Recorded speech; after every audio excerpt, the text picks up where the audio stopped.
sino que nos trajeron el mamotreto de la Comisión de Derechos Humanos y luego le pusieron su resolutivo. Bueno, entonces me voy a referir a lo que dice la Comisión de Derechos Humanos. Pero en primer lugar, decir que este Congreso de la Unión es un órgano autónomo del Estado y ni el presidente de la Comisión de Derechos Humanos ni nadie nos dicta la agenda a quién comparece y quién no. Es un órgano soberano y haremos valer esa autonomía. Segundo, en los lineamientos de la permanente, que todos votamos el día 1 que estuvimos aquí, se quedó muy claro que cuando se solicitara la información, si ésta se presenta y es suficiente, no ha lugar a las comparecencias, porque no es deporte, no es para que salgan en la foto y andar perdiendo el tiempo. Se dio la información con suficiencia, por lo tanto, no procede la comparecencia. Y es muy lamentable que una institución tan noble como la Comisión Nacional de los Derechos Humanos pues se preste a intereses partidistas, a intereses facciosos, electoreros, hasta económicos de algunos, y que utilizan justamente a la Comisión de Derechos Humanos con esos fines.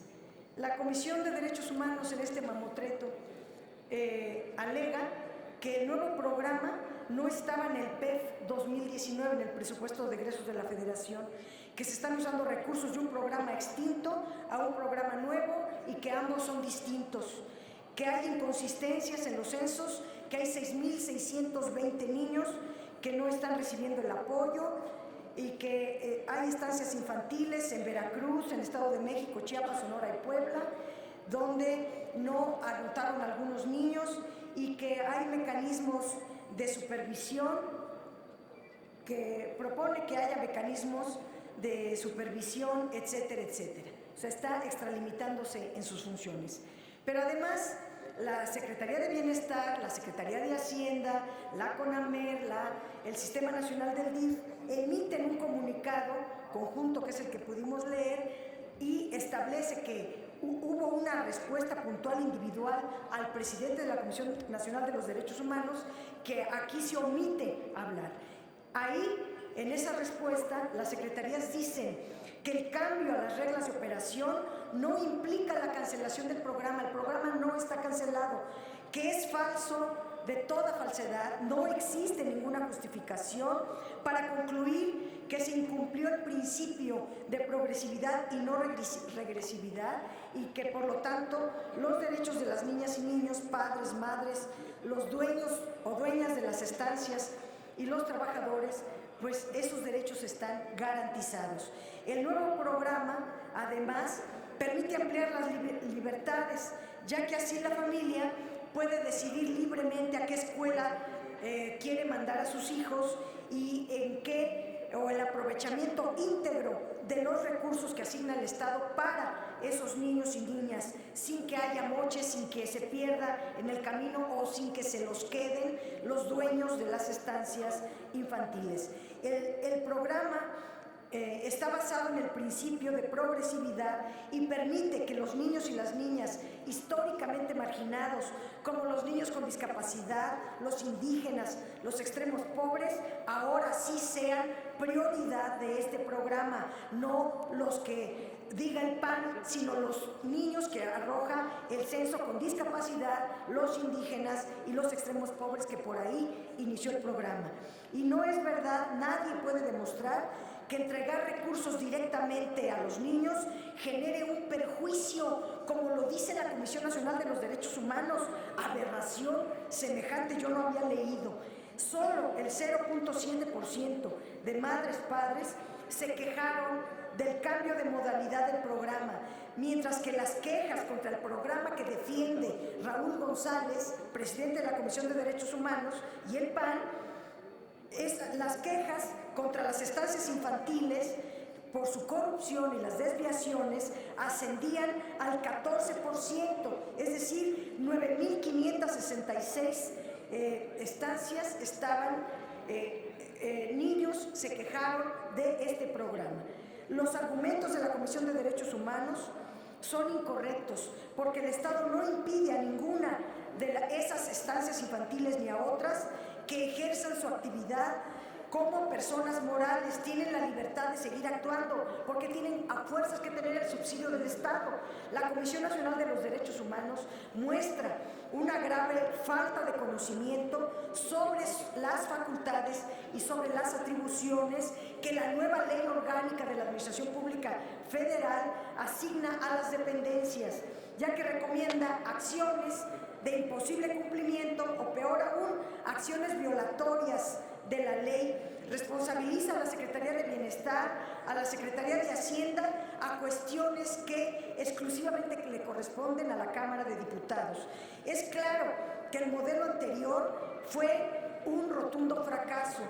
La recomendación de la Comisión de Derechos Humanos llega tarde. Si esas recomendaciones se las hubiera hecho a los anteriores gobiernos, no hubiera habido tanta corrupción, no hubiera habido tanto desvío. El programa antes no tenía como objetivo prioritario ayudar a las madres trabajadoras para que pudieran dejar a sus hijos en un lugar seguro. Ese programa estaba o pretendía pagar favores de campaña y estaban, lo dice el propio padrón y las propias auditorías practicadas a ese programa.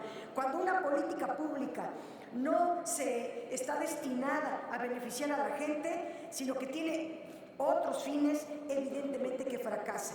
Y eso fue lo que pasó. Registros fantasmas. El censo informa que del total de niños registrados en el programa, 84.781 no fueron encontrados en las visitas de supervisión realizadas a las estancias infantiles. Infraestructura riesgosa. Se demostró que el 40% de las estancias infantiles representaban un riesgo para los niños y deberían de estar cerradas. El 26% representaban un riesgo de clausura inmediata.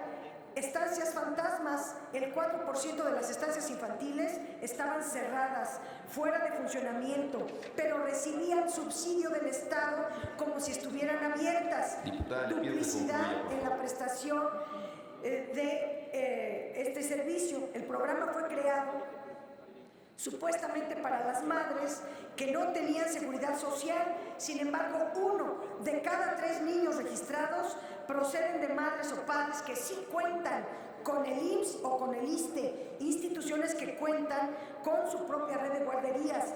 De los 313.511 madres, padres o tutores registrados, 27.242 están en el ISSSTE y 77.000 están en el Seguro Social. La defensa que hace la Comisión de Derechos Humanos del viejo modelo no responde al bienestar de las personas, sino a favorecer rancios intereses. Está demostrado que se desvió de sus objetivos de la ley y se convirtió en un ente para favorecer intereses de muy pocos, propensos a la corrupción y a las irregularidades. La recomendación de la Comisión de Derechos Humanos presta evidentes fallas de conocimiento, tanto del funcionamiento del programa como de las facultades legales de las dependencias. Expone erróneamente la violación de derechos humanos de trabajadoras de las estancias infantiles, pero el Estado de ninguna manera ha impedido que operen libremente. Termino, presidente. Entregar las becas a niños y niñas directamente acaba con la intermediación de dinero que llega directamente a las madres que realmente lo necesitan y no se los queda el grupito que tenía y que es capaz hasta de mover a la Comisión de Derechos Humanos en su beneficio. Los derechos de los beneficiarios están garantizados. Repito, lamento profundamente que una institución con principios tan nobles como la Comisión de Derechos Humanos se preste a la politiquería, a intereses políticos, esos que ya se fueron por fortuna. Gracias.